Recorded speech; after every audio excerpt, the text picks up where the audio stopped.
left lead when he should be landing on the right lead on this, just go ahead and give him a nice correction afterwards. You know, your choices are quietly as corrections: walk canter, halt rein back canter, or walk pirouette canter. And with the walk pirouette around the oxer over there, not the Swedish. So give yourself a little bit of time to kind of focus on bending them around your inside leg, little haunches in, and then pick up the canter.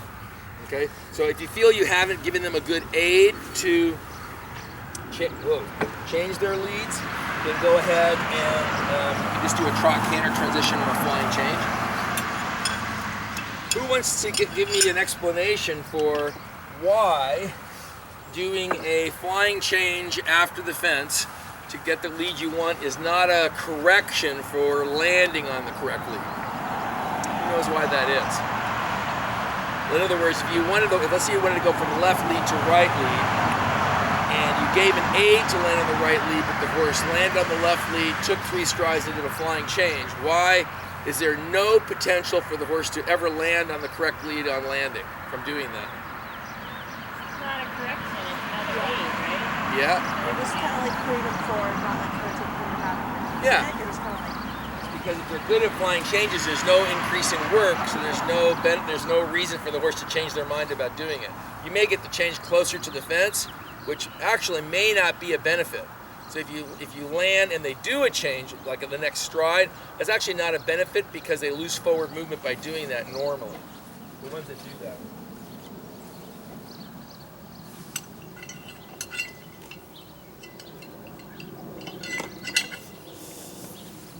Okay, now we're going to come on the left lead, now at the canter.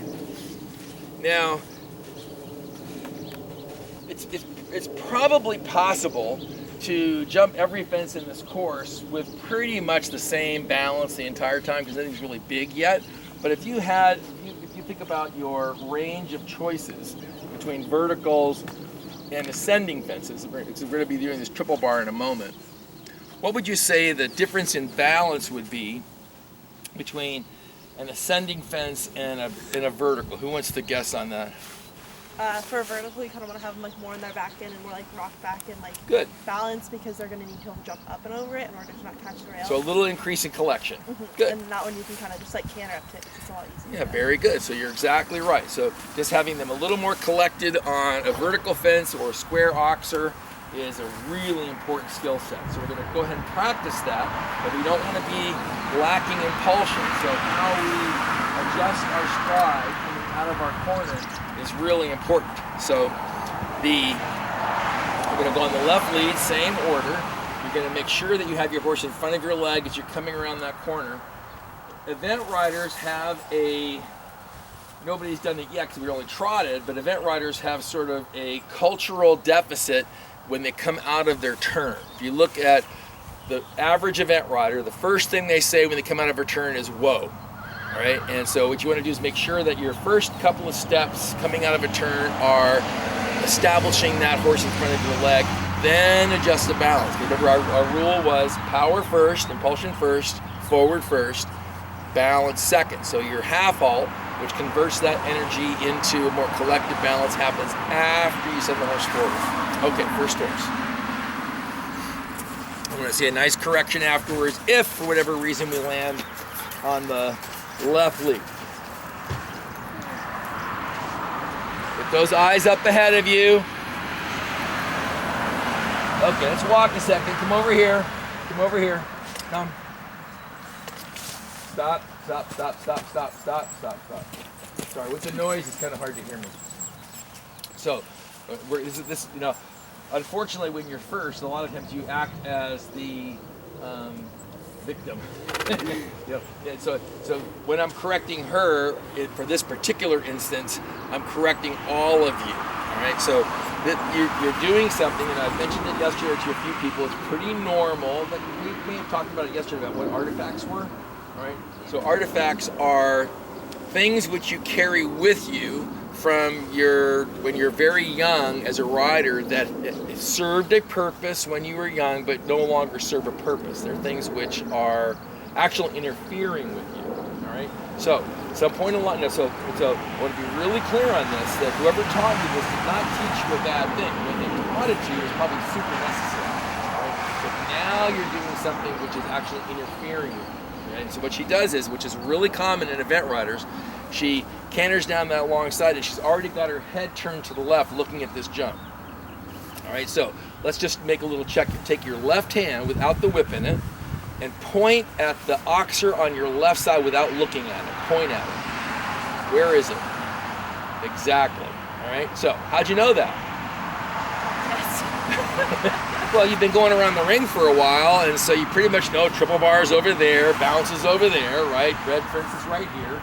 So you know, your peripheral vision and your memory, it's like you're not boneheads, so you're gonna know where most stuff is, right? But when you're little, we're getting you to do that so you sort of see where you're going. And there's a little rule about this. It's really simple to follow. If you're unsure about where the jump is, when you're what's called the point on the turn that's equidistant from where you started to the jump, so it's over there by that tree. At that point, you can look once at the fence, then you draw the line back to where you are with your eye, and you don't go any further than about 4 to 5 steps ahead of you. So when you're there, the furthest ahead you want to be looking is maybe the turn around the oxer, maybe, or a little sooner. As you get to there, you want to be thinking, how am I going to get my horse in front of my leg when I pass the light pole? When you're at the light pole, you're already thinking about, because now you're going forward, where's my balance going to be? So your eyes are progressively looking ahead. They're not just staring around the corner, okay? So it worked when you're 8 or 9. It's not working anymore. Right? So look ahead. Make sense? Because a lot of you are going to try doing that because you got complimented by your earlier trainer for looking ahead, right?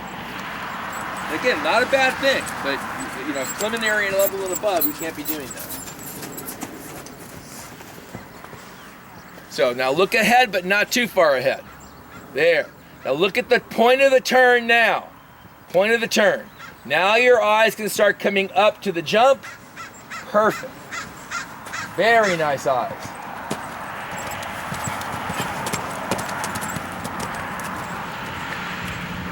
Good. Very nice job. Now, I probably would have liked that just a little bouncier. But I love the following of your body. So the coordination of your skills as far as your body were excellent.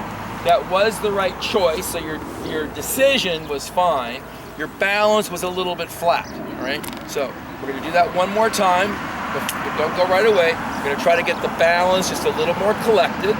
Remember that in the collection you want to try. Now, I don't expect, if you guys have had if this is a new trick for you, I don't expect your horses to get more collected right away by you moving your arms more. I get it, they may not understand that aid. It may take you 3 months to kind of get them to understand that moving arms means come back to balance your step. So we're going to practice it, but I don't expect 100% success. But you try to get them a little bouncier. Now, another rule, all right? So how many, I'll ask Sarah, because she had a pretty effective dressage lesson yesterday. How many cross canter strides are acceptable if you don't get the flying change after the jump? The simple answer. None. 9.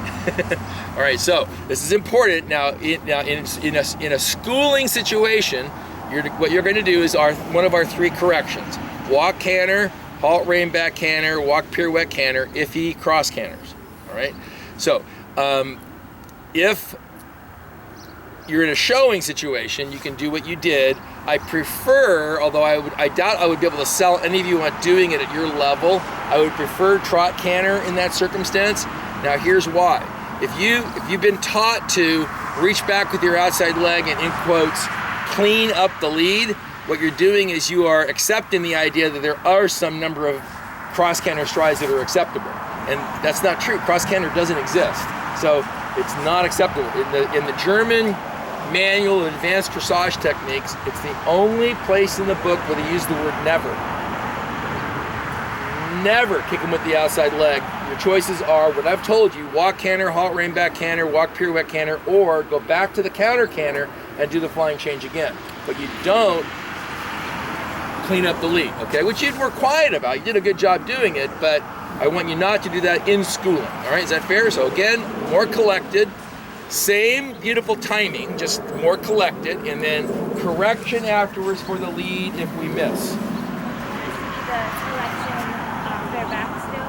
Yeah, that's how I would do it, but I'm not going to necessarily in one clinic, like light you on fire if you don't. That's how I would do it. I would stretch up, and then if she wants to sit, she can. Good.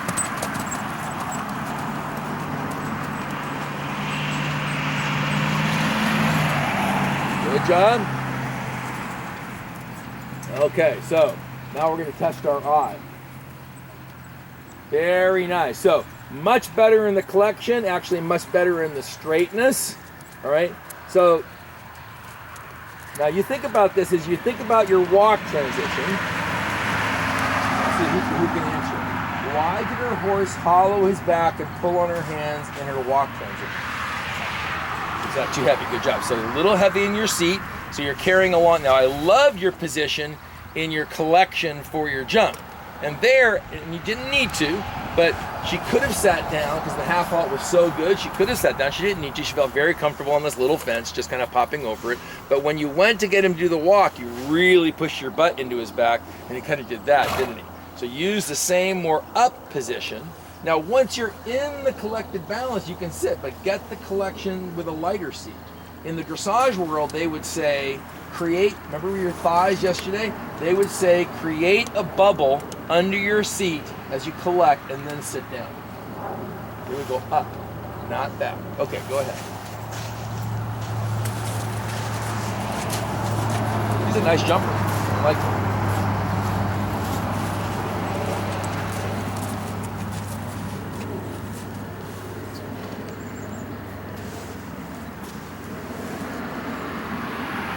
Okay, stop. So what's your left hand saying every stride? It's kind of like inconsistent. So it's going stop. Right? So with a thoroughbred, why is that not a good idea? Yeah, because you're going, come on over here a little bit closer.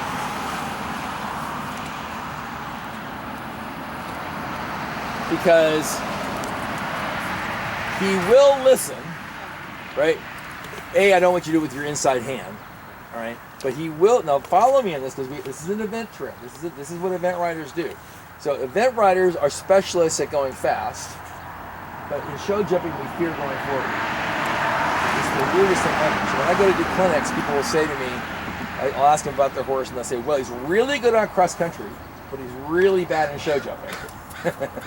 All right, and I'm like, so you can jump a solid 4-foot fence, but you're afraid to jump a 3-foot-3 vertical. I am. You're what's right. What's up with that, right? Well, so now you could ask yourself the question: what is the primary difference between the two phases? And you can say, well, they're solid, right? Okay, that's fair. But taking that out, what's the primary difference?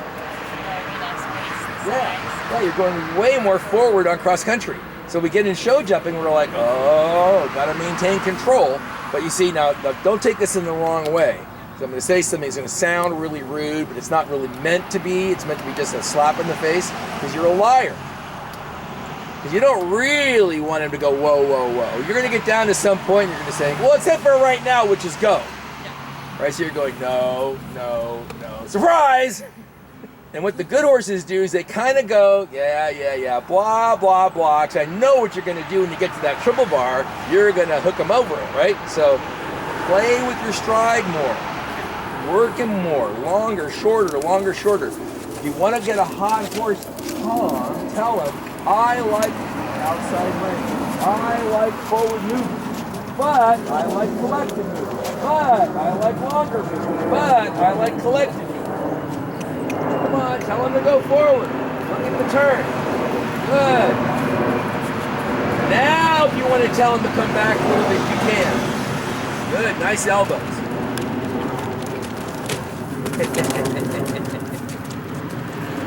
He's a hoot. Good job. Yeah, again, have a nice following body. Okay, so I want him to get 3 feet closer to this. Where are you going to make, now this is the trick question, where are you going to find your extra 3 feet? Where? Show me on the approach where you're going to find those 3 feet. Earlier on. And by shortening or lengthening? No, lengthening. So let me ask you a question. When we come to this triple bar, does anybody here want to argue with me that going to a longer step will get you closer to it? No, you won't argue. It's going on a longer step will get you closer. If you're coming to a ditch wall, you want to do it in a collected balance or a building step? Building step gets you closer to the base of the ditch. So if you want to get closer to something, you use a building step. The trick is we can't do it here because it's a vertical. So she's got to use her building step coming out of the corner. So when you come out of that corner, give me 3 longer steps, 1 foot longer every stride, then coming back and collected balance. As for those longer steps, tell yourself you're doing it to get him closer. Let's watch and see if she can pull it off. Now prepare. Now, 3 longer steps now. 1, 2, 3, collect. She didn't believe me. You got closer. All right, now, so I did my job. You sort of did your job, but you didn't believe. Yeah. You got him 3 foot closer, didn't you? Yeah. So now you're going to make friends with that distance. That distance is the distance that wins. The other distance is the distance that kills. So, the same 3 longer steps. Good, and now the collected stride. Keep it, keep it. Thank you, very nice. And walk. Did she get an ancillary, a secondary benefit to jumping in that balance? What happened on landing? Correct lead. All right, so, very nice. That was easy for you, wasn't it? Easy. So now that's going to be your, with hot horses, that's the only way to do it. Yeah. Okay, go ahead.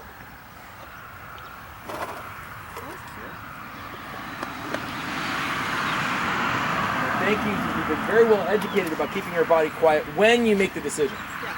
So make sure that you make the decision on 100% of your fences. And when you do make the decision, which you did, compliment yourself for doing it. Good job. That was lovely. All right, good. Now you're going to come back and do it one more time. I actually liked the jump. I felt you were a little bit tentative in your approach strategy, but it wasn't bad. It was good. But I am going to ask you a question. Now, do you understand what a rhetorical question is? Like I'm going to ask, but you don't get to answer. You get to think about it. Okay? So we get an option as riders to be more focused as they come off the ground with one of 2 ends. We can be more focused on getting the front legs off the ground, or we can be more focused on getting the hind legs more engaged. Can't do both at once. So we're either front leg riders or we're hind leg riders. So you're going to come back and do it again, and afterwards you're going to tell me whether you're a front leg rider or a hind leg rider. You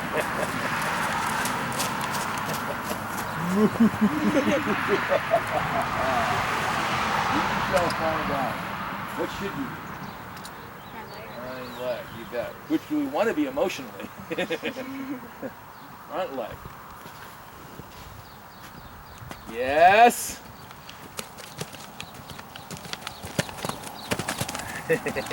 So which is she? Yeah,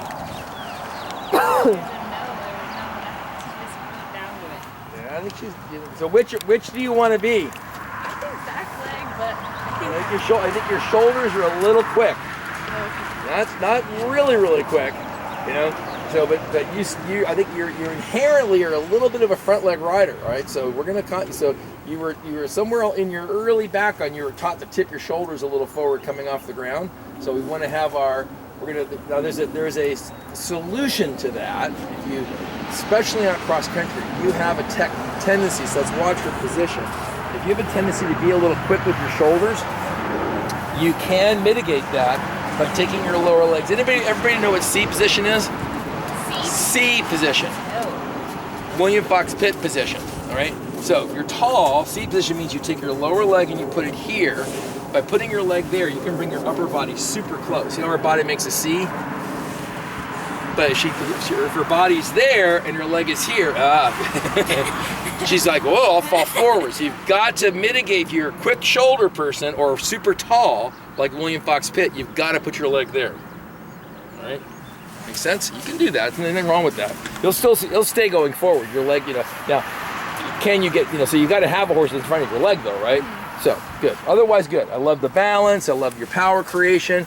I like your straightness. Everything was good. I just get a little nervous. Your shoulders might get a little quick somehow. More on the outside rein. Carry your arms a little higher.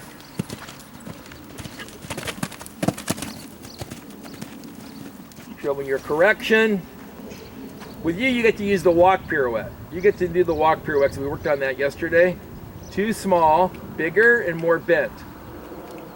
There we go. That feeling. And then canter out of that. Very nice. Okay, so is he going to try to be a little bit of a bully with you? Yeah, he's a little dull today. All right, so let's say you come on the approach and you ask for the half halt and tries to run through you. Make a little circle and do some walk canters in the circle. So okay. Let's do that. I thought your aid was pretty good, but I thought he really, don't get him too round. Get his nose up. The reaction we wants in his haunches in his lower back, not in his head. Yeah, that was better. Thank you. Your correction again. This time you can do the halt rein back. I mix my corrections up. I don't do the same one, typically twice, and then canter out of it. Well done. Okay. Next. Did everybody? Yeah. Yeah. Okay.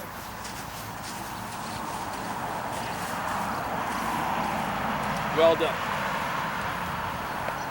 It's kind of like our canter leads. We need a couple of jumps to pick out the cob, to get him like off my leg. Got it.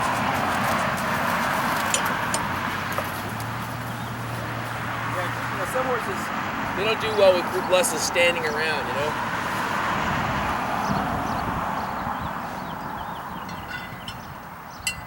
One of the, and you guys are doing a good job of it. There's obviously some stress in doing this, because you're really trying hard to be good, and you think that I really care, which I don't, So not that I don't care about you or your knowledge, but I don't care if you make a mistake. Mistakes don't bother me because they give me something to do. You came out here and you rode perfectly. What would I talk about?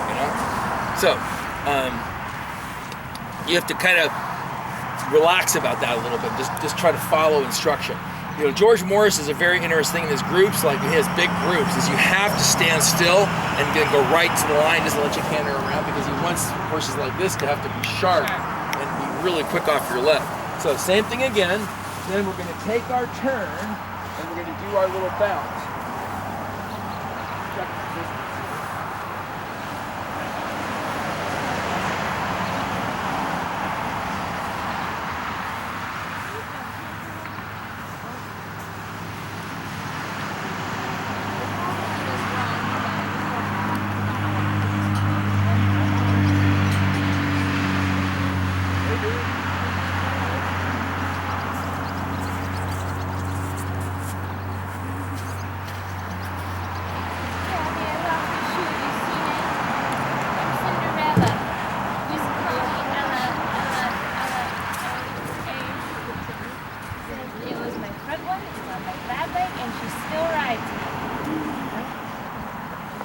It's got new footing in here. I think it's crap.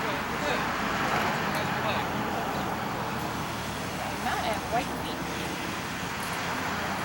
Oh, too bad.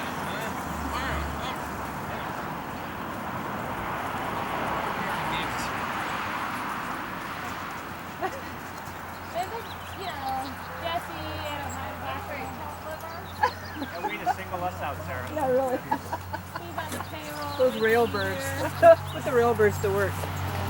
Oh.